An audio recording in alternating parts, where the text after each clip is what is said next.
I would like to be the first in my family to break 100 years.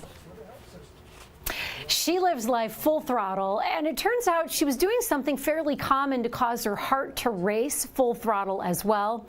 Every woman needs to hear this, and we tackle it right now on All Things Heart. From the University of Kansas Health System. I am amazed. The team here is great. I came on a Tuesday, and then by Saturday I had a heart in me. I have never seen a group of people work together so good as this team of heart specialists. I mean, it's just unreal. Stand by to set up show. And the Dolph C. Simons Jr. Family Broadcast Studio. Roll it. Always makes you feel like you're the most important patient on the planet. I felt heard, and that was really big. This is All Things Heart. Good morning. It is Thursday, February 2nd. I'm Alexis Del Cid. February is National Heart Health Month. And this is an all-new season of All Things Heart. Every Thursday at 10 a.m., we give you direct access to our doctors to ask your heart-related questions. Here's what we're talking about today. A woman's greatest health risk, cardiovascular disease. It kills more women than all forms of cancer combined. And the American Heart Association says only 44% of women know their risk of cardiovascular disease. So we're going to go over all the questions you need to be asking your doctors. Plus,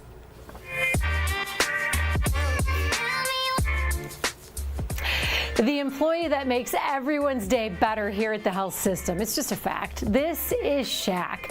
Shaq plays a crucial role behind the scenes, and the next time you're here, you may just see him front and center dancing down the hallways.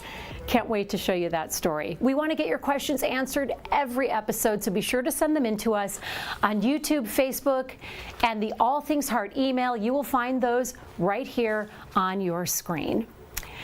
The more you know about heart disease, the better chance you have of beating it, right? The American Heart Association has some pretty surprising numbers, though. Heart disease and stroke cause 1 out of every 3 deaths in women every single year. These women are our best friends, our mothers, sisters, aunts, coworkers, your wives. Here's the great news, though. 80% of cardiac and stroke events can be prevented. That's why education and action are so critical, and we love that you are watching this broadcast because you're about to meet a woman who's doing all the work. She's working to educate herself, but she's also sharing her journey with hopes of educating others. And there's a pretty good chance you might recognize this woman because she's been on many screens before this for many, many years, and oh yes, she happens to be our boss. It's really important that we get to the heart of what we're doing. What I'd really just like to see is video of him with his monitor on. Her entire life, Jill Chadwick has moved at 2 speeds, fast and faster. I don't know anything but full throttle. Before becoming Director of Media Relations and the Medical News Network at the University of Kansas Health System. I really like some of the videos that I'm seeing. Happy Thanksgiving, everyone. Thank you for joining us. Before enjoying a decades-long career as an Edward R. Murrow and Emmy Award-winning television news journalist.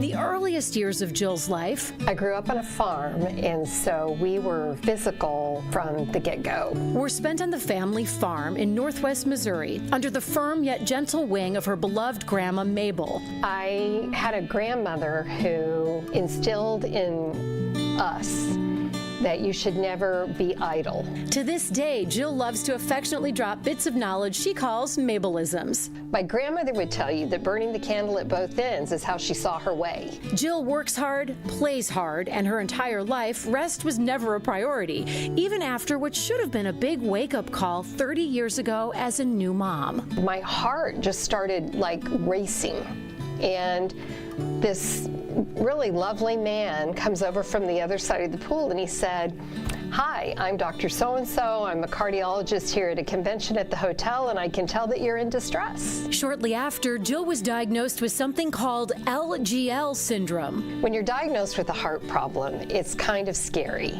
right? But in typical Jill Chadwick fashion, it wasn't scary enough to slow her down for 30 more years.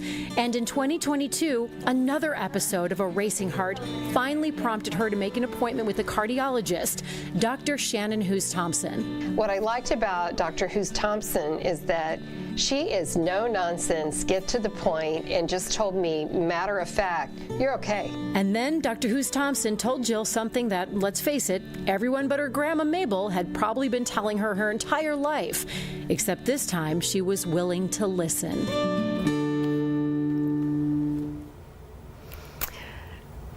We are so excited to welcome Jill Chadwick, news director of the Medical News Network here at the health system, who also happens to be the patient that we are featuring for this broadcast, along with her cardiologist, Dr. Shannon Hoos-Thompson. And we also have urogynecologist, Dr. Melanie Meister. All right, Jill, though, everyone's been asking me since seeing the promos for this on Facebook, what's the advice from Dr. Hoos-Thompson that you were finally ready to listen to? Okay, well, listen carefully, because I'm sure you've never, ever heard this from a doctor before. She said, you need to get a good night's sleep. You may want to cut back on your coffee. And she said, let's talk about stress. You know, so really, it just goes back to diet, exercise, drink a lot of water. If you could just get prescriptions for a good night's sleep and water, I think the whole world would be right. I feel like only you would listen if it was a prescription from the doctor, though, because you weren't going to listen to anyone else till you saw a doctor. And I do want to go back to 30 years ago. You're in the hotel swimming pool. A doctor is there. First of all, great odds that the doctor was there. But he diagnosed you with something that I had never heard of, LGL syndrome. What did he tell you that was? And then I'm going to ask also Dr. Hoos-Thompson. But Jill, how did you understand what that was? The way that I understood it, it was the cause of, what he suspected was the cause of why my heart was racing, because the way he got me to stop it, which you can also ask the doctor why this works, but he had me hold my breath twice, really hard and long. And then he said, if it happens again, sometimes people take ice cold cans and put it to their face or put it to their chest. Some people, he said, would lie down on a floor, and he goes, there's a thing they can do for it now. Of course, this was 30 years ago, and it was some kind of procedure, and it was relatively new.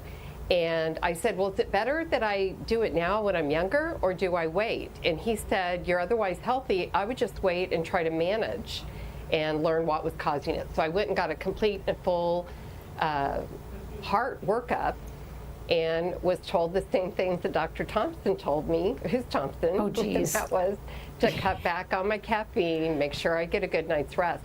But I will tell you this, and then I'll let the doctors talk, that every time I do have one of these episodes, I can always trace it back to those three things.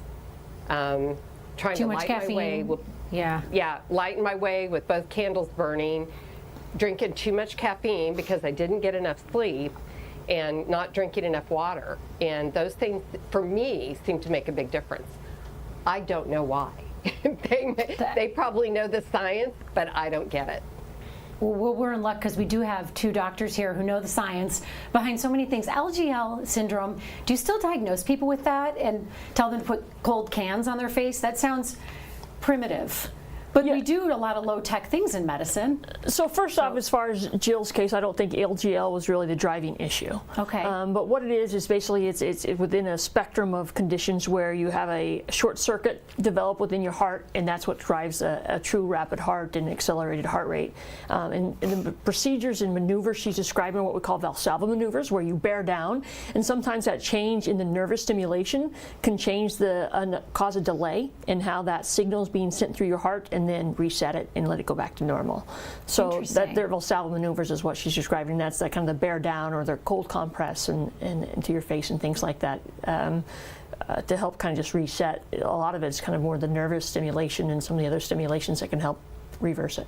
And is it common for you to see other patients that happen to be women as well that have these symptoms, and you literally tell them you need to rest, you need to meditate, and you need to cut back on your caffeine? Well, the first thing that I really want to emphasize is that the symptoms are real. What you're feeling, what you're experiencing is happening. Whether or not it's truly your heart going into a fast rhythm, whether it's appropriate or inappropriate, that's the thing that we have to really figure out is what's driving it.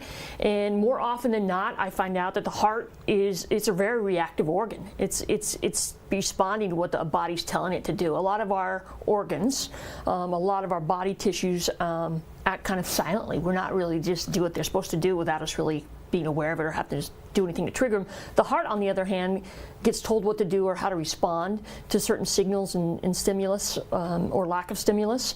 And a lot of times in that manifests as symptoms. So it can be more of a sign of something else, somewhere else going on in the body. And I would tell you stress, sleep disorders, how you eat, how you drink, especially stimulants or lack of stimulants, if you've been used to them, can set off a lot of these symptoms. And so the symptoms are real, but what drives them is really what we have to figure out. And I would tell you that's what we work through with Jill. And we have Dr. Melanie Meister here, and some of you watching might be wondering, well, gee, it's a heart show. You have an OBGYN on who specializes in menopause. Here's the deal, and I didn't know this before I started working here, which is what's one of the perks of working with brilliant doctors. There's a huge overlap between heart health and menopause. Dr. Meister, how closely do you work with cardiologists?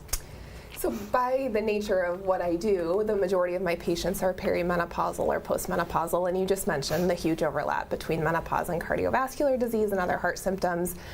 So actually a large majority of my patients already are established with a cardiologist, and I work closely with their cardiologist to manage their menopausal symptoms or manage their pelvic floor symptoms, especially if we're considering surgery for them or not, but if those symptoms are in some way affecting their heart or their cardiovascular disease. For patients who aren't already established, some of them I do end up referring to cardiology, but like I said, many of them already are established, so we communicate back and forth about medications or surgical plans. I even heard you two talking before the episode began about collaborating on something, because it's so important that to you, Dr. Hoos-Thompson, to have work and collaboration with OBGYNs and urogynecologists. The relationship of women in cardiovascular disease to what's going on with their hormonal body is becoming better understood all the time. And not just when you talk about specifically that's a great window, is the menopausal window, is a great window to look at women and understand cardiovascular risk, but also menarche, pregnancy, along the whole lifespan of a woman and what's going on with her reproductive system and everything involved in that. And it's a two-way street. Sometimes certain physiologic things that drive cardiovascular health can set off things inappropriately in the reproductive system and in the other way around. And I would say, as we talk about tomorrow being Heart Disease Awareness Month with Go Red for Women, the focus is on women tomorrow in particular, I would say that's a big area that we're starting to understand better, that there's been more data come out of it and recognizing how we can intervene or how to recognize women who truly do have risk, or for that matter don't have risk, when it comes to the long-term cardiovascular well-being, and then how to incorporate that as we make decisions about making them function better, feel better on all fronts. And we have a QR code we want to tell our viewers about right up on your screen right now. The QR code you see will be up the entire episode, so you scan it. This will take you to our heart health quiz. It's a simple quiz to take, and it will tell you your risk of cardiovascular disease. So be sure to do that. And speaking of Jill, you had a cardio score done on one of our morning medical update episodes. What was your score? 0. I had a 0, and in this case, that was good. It's the only time scoring a 0 is great news. Dr. Hoos-Thompson, what does a cardio score mean? What are you testing? So it's called a coronary artery calcium score. You'll hear it abbreviated as a CAC score. And basically what we're looking at is people who are intermediate risk or kind of borderline intermediate risk for cardiovascular events or problems. And that's Jill going through. Hi, Jill, in the scanner. The scanner right now. Yeah, so and basically what we're able to do is use a CT scan, just a straight scan. We don't have to give you any extra dye or anything like that. And we're just able to see if there's calcium in the blood vessels of the heart. And we can then measure the level of that calcium and then put it into, based upon your gender, your age, help better understand your risk for cardiovascular disease typically over the next 5 to 10 years. Dr. Meister, do you recommend then, if a woman comes to you and says, I'm going through menopause, my heart's been pounding, would you say get a cardio score? Would you say go see Dr. Hoos-Thompson? I would probably recommend that they start with either their primary care doctor or a cardiologist if they're having symptoms. I don't typically prescribe the screening tests or diagnostic tests, but I do, like I said, refer to cardiology if needed based on their symptoms. The American Heart Association has some pretty profound numbers. 38% of participants in clinical cardiovascular trials are women. Just 38%. But we just told our viewers about how women are at such a high risk of cardiovascular disease. So why are there so few women in these trials? Do you have any insight into that, Dr. Hughes-Thompson? The answer is we don't get it. And it doesn't make sense, and we haven't pushed hard enough. So I would tell you, if you go back to 1979, it was at 18%. Only 18% of women? Worse. And it's like, well, wait a minute. Women make up more than half of the population. We have to know. So then there was a push as we get into the 90s and early 2000s to start to look at women closer and make sure that we were incorporating, and we got it up to that 35%. Unfortunately, stalled out. And so if we're going to do a better job, then we flat out have to make it a priority. And unfortunately, we haven't achieved that. But again, that's why we have to continue to try and recognize the gaps in what we understand, and then how we change that. So it's an ongoing process, but I think it's an important statistic to just open our eyes to how much we don't know and how many opportunities we miss. And I would say a lot of the social determinants, women just don't get enrolled for every reason, and there's no exception anymore. There's no excuse. Women have to be checked on. Well, we need to on. keep that push going. I want to bring Jill back in because I'm so curious. What do you think? Because I would imagine relaxing and resting more goes against every fiber of your being, Jill. So what would Grandma Mabel think of your changes? Well, I will tell you this. She would tell me to listen, and that another Mabelism was that whatever the doctor said had to be gospel, because they went to school and we were paying them money to give us advice. And even on the farm, I don't care if we broke a bone, we had to put on good go to church clothes on to go see the doctor as a sign of respect. So I think I learned a lot from my grandma, and she would want me to get plenty of rest so I could get up and work hard. And Jill's not exaggerating. You're not exaggerating when you talk about breaking a bone and still having to get ready. In fact, I want to play one of my favorite stories that you shared with us about Grandma Mabel. I grew up in a small town, in a place where when you went to see the doctor, you had to put on nice clothes. I can remember breaking my ankle one time, and they made me change into clean jeans before I went to the doctor. Your family did? Yes. That's respect. True story. As there should be. I love that story. What's your reaction, doctors? Dr. Meister, I'll start with you. Oh, I love that. We don't have any expectations. Patients can come as they are, certainly, but not by Grandma Mabel's rules. I guess not. We're happy to see you, however you're dressed. I think that's really what a fabulous thing that Grandma Mabel instilled in you. We're getting a lot of questions from our viewers, so I want to hit up our community questions. Becca has a great one. This is for Dr. Meister. Becca would like to know, if you experience health issues during pregnancy, should you automatically see a cardiologist after giving birth? I think that's a really good question, and the answer is it sort of depends on what those health issues are. We do know that some health issues that affect women during pregnancy, like high blood pressure, preeclampsia, gestational diabetes, preterm labor, those things actually have been found to be associated with a higher risk of cardiovascular disease down the road. But many of those things resolve with delivery, and if there aren't any ongoing symptoms, it's not necessary that a patient see a cardiologist immediately after delivery. There are some other conditions, though, like cardiomyopathy, that can affect women in pregnancy, and those women do tend to have lingering symptoms or lingering issues that would warrant follow-up with a cardiologist. I have a question, and I'm not sure which one of you is best to address it to, so I'll say, give me a sign, whoever wants to answer first. Jill experienced these first heart flutters when her little girl was 2, so you were a new mom, 24-month-old. Do you think that was triggered by birth, like just having recently given birth and still being in the new mama phase, or do you think that was just a heart thing that would have happened anyway because Jill's Jill, running and gunning? Dr. Hughes-Thompson, I'll ask you first. Yeah, so I would tell you no and yes. It's both. So typically arrhythmias do occur more frequently in pregnancy, especially second, third term. They become unmasked, so to speak, just the stresses and hormonal changes, signals, just a lot of the dynamics that are taking place in a woman's body during pregnancy. So we do see arrhythmias for the first time in pregnancy in a fair number of women. That being said, 2 years out would escape that window, that it wasn't triggered from the pregnancy. Now, knowing how she functions as a human being, and now she's caring for to her maximal ability of this child without sacrificing her responsibility as a wife, as a co-worker, is all of the above, that sets it off. So the fact that it changes the responsibility, when a woman becomes a mother, the change in how you're viewed in society, the change of how you view yourself and how you're treated absolutely changes. And so I do think that had something to do with what then triggered those symptoms and those episodes that she was dealing with. Got it. Patty would like to know, as you get closer to menopause, or you just are approaching that, what questions should women be asking their doctors? Is it possible to truly prepare physically for menopause, Dr. Meister? I would say no. Everyone experiences symptoms of menopause differently, and I think you can prepare as much as you want, but what you go through may not be the same as what your friends or sister or mother went through. I will say that although we're talking about risks of cardiovascular disease, and especially those after menopause, a lot of what we talk about with women is lifestyle and behavioral modifications that they can do that will modulate that risk, things like smoking and diet and exercise. Vicky writes in, my cousin struggled with heart problems when she was a new mom. Her doctor told her that was very common. So she wants to know, and I think you've touched on this, why that is. And do all new moms struggle with heart problems in one way or another?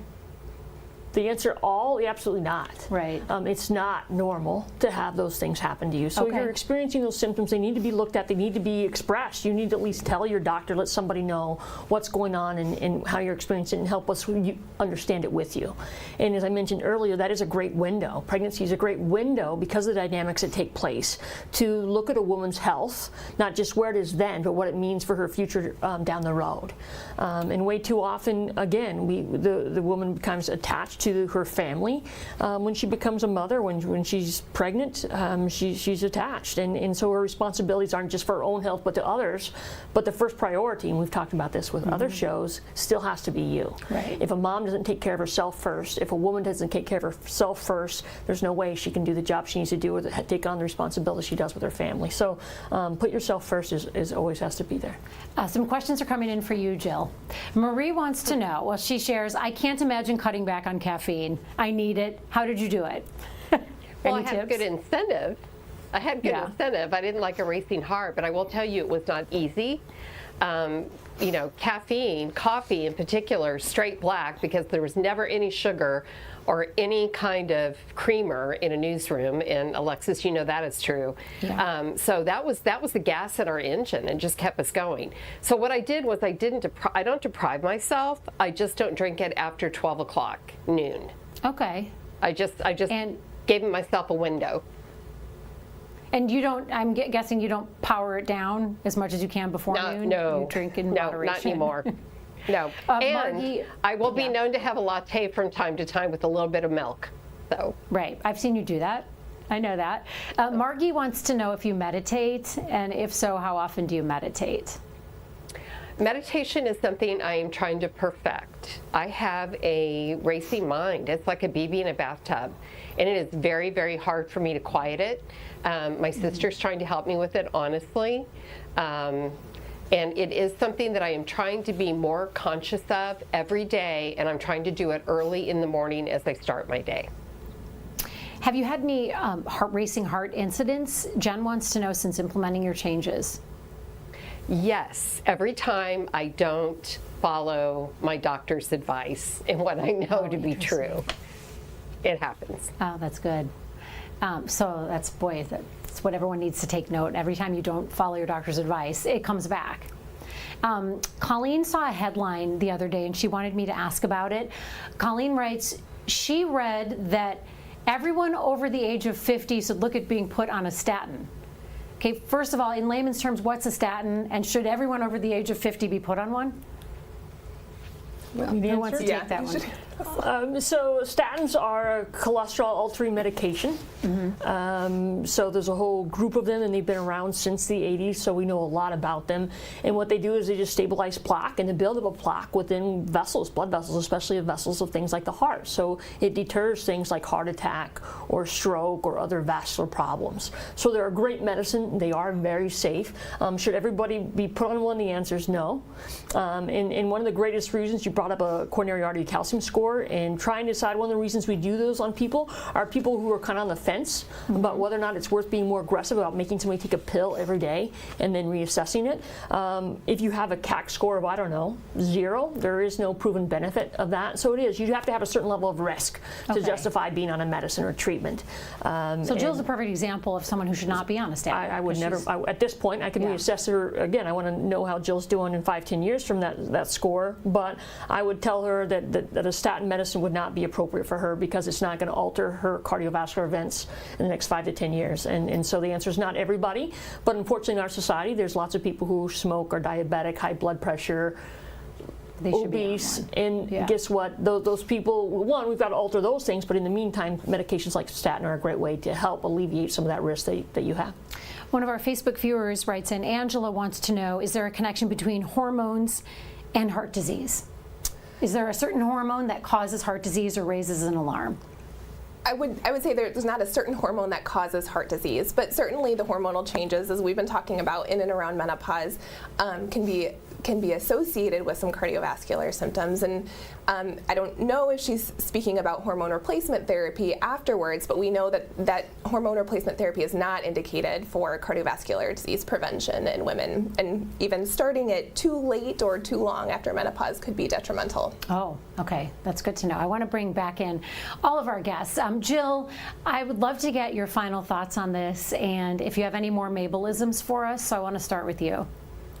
I do have a real quick Mabel story. She had her first heart attack, or a heart attack, her only heart attack, when she was 35.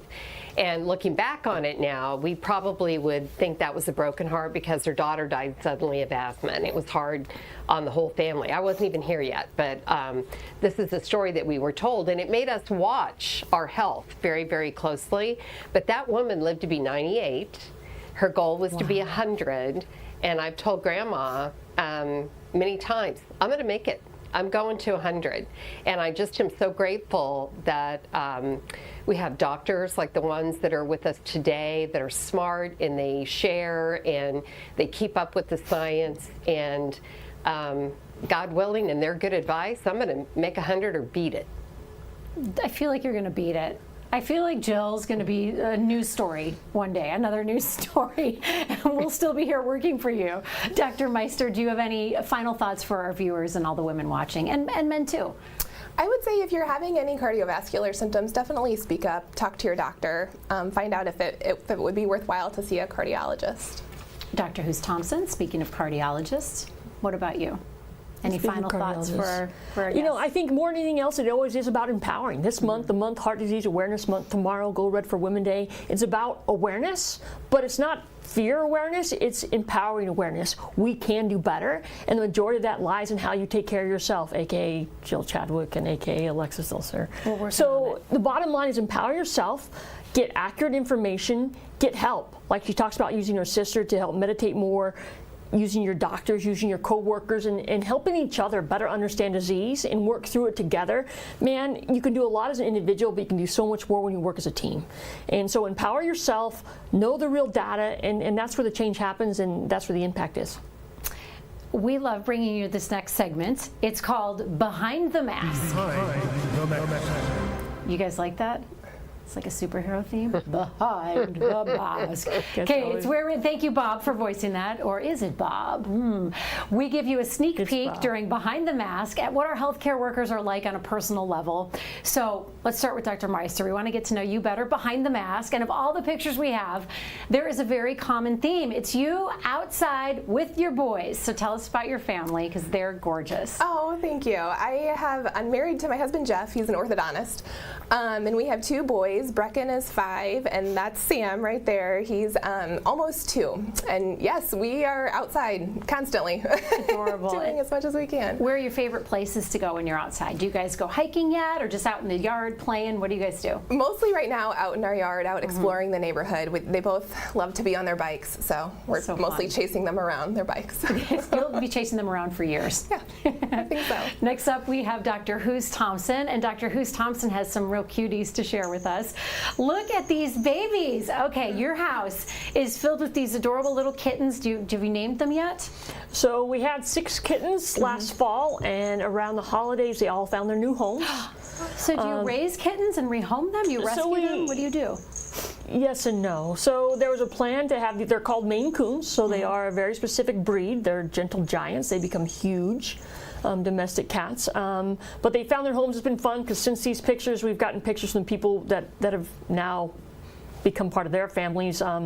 They're missed, but we have our own pets. Last night I was watching The Lion King with my bulldog, who I couldn't change channels because he was so intently watching The Lion King. On your lap, probably, right? Oh, I have the video of that if you want to see it. So pets are an important part of my life, to say the least, and I just try to keep it because you can get too many pets. I very much believe that, but it was wonderful to have these kittens. Can you though? I don't know. I debate.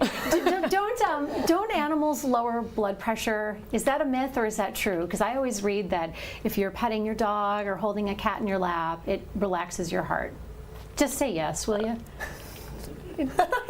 She's like, yes. No, I mean, we talk about pet therapy and things like that, but there are times that they are my pet anxiety. But I would tell you, they're wonderful. Make your world better. They do a lot more than lower blood pressure. They just make your life more complete. They do. If you can have a pet.